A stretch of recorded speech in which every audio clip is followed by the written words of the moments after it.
Assalamualaikum warahmatullahi wabarakatuh. Salam PMM. Perkenalkanlah, nama saya Wijianto. Saya bertugas di SD Negeri Ceriwik, Kecamatan Pancur, Kabupaten Rembang. Bapak Ibu guru hebat yang berbahagia. Tujuan pembuatan video ini sebagai pemenuhan aksi nyata saya dalam topik Semangat Guru 2, kompetensi non-teknis kurikulum merdeka. Sebelumnya perlu kita ingat seri Semangat Guru 2, kompetensi non-teknis pendukung implementasi kurikulum merdeka adalah pelatihan untuk meningkatkan kompetensi kemampuan non-teknis guru untuk mendukung metode pembelajaran yang berpusat kepada siswa sesuai dengan kurikulum merdeka. Dalam mempersiapkan guru Indonesia untuk masa depan, dibutuhkan sosok yang fleksibel, adaptif terhadap teknologi dan menguasai kemampuan non-teknis yang relevan. Dalam pelatihan ini, para peserta akan belajar mengeksplorasi dan berlatih topik-topik menarik seperti motivasi, berpikir kritis, penyelesaian masalah, kreativitas, inovatif, dan empati. Dari paparan di atas diharapkan seorang pendidik harus bisa memilih strategi agar peserta didik dapat meningkatkan kreativitas peserta didik di dalam kelas. Bagaimana caranya? Sebelum kita bahas bagaimana caranya, perlu kita mengetahui pengertian kreativitas. Kreativitas adalah proses berpindah-pindah dari berpikir divergen dan konvergen.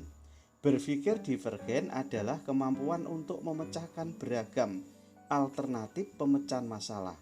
Sedangkan berpikir konvergen adalah proses memunculkan satu atau sedikit kemungkinan solusi pada suatu masalah. Bapak Ibu guru hebat yang berbahagia, 3 tips meningkatkan kreativitas peserta didik di dalam kelas. 1. Bersikap ramah dan menyenangkan. 2. Mendorong dan memberi peluang peserta didik untuk mengembangkan bakatnya. 3. Menahan diri agar tidak mengintervensi peserta didik. Baiklah, mari kita bahas satu persatu. Tip yang pertama, bersikap ramah dan menyenangkan, sehingga peserta didik tidak minder. Minder dapat diartikan rendah diri, sehingga sifat minder dapat menghambat peserta didik dalam meningkatkan kreativitas. Oleh sebab itu, untuk menghilangkan rasa minder, pendidik harus bersikap ramah dan menyenangkan. Tips yang kedua, mendorong dan memberi peluang peserta didik untuk mengembangkan bakatnya. Bakat adalah potensi yang dimiliki oleh seorang sejak lahir. Jadi, bakat adalah potensi bawaan seseorang. Berkat bakat ini, seseorang dapat mempelajari sesuatu dalam lebih cepat dibandingkan dengan orang lain dan dengan hasil yang jauh lebih baik. Sehingga tugas guru adalah mendorong dan memberi peluang peserta didik agar lebih kreatif dan inovatif untuk mengembangkan bakatnya. Tips yang ketiga, menahan diri agar tidak mengintervensi peserta didik. Hal ini dapat dilakukan ketika sedang berdiskusi lewat serangkaian pertanyaan pada peserta didik. Pendidik harus bisa tahan diri untuk tidak mengintervensinya segera. Artinya, ketika kita sedang berdiskusi lewat serangkaian pertanyaan pada peserta didik, tahan diri untuk tidak mengintervensi segera.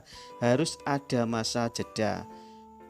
Masa jeda untuk memberi kesempatan peserta didik untuk merefleksikan respon dan memikirkan masak-masak jawaban yang dilontarkan.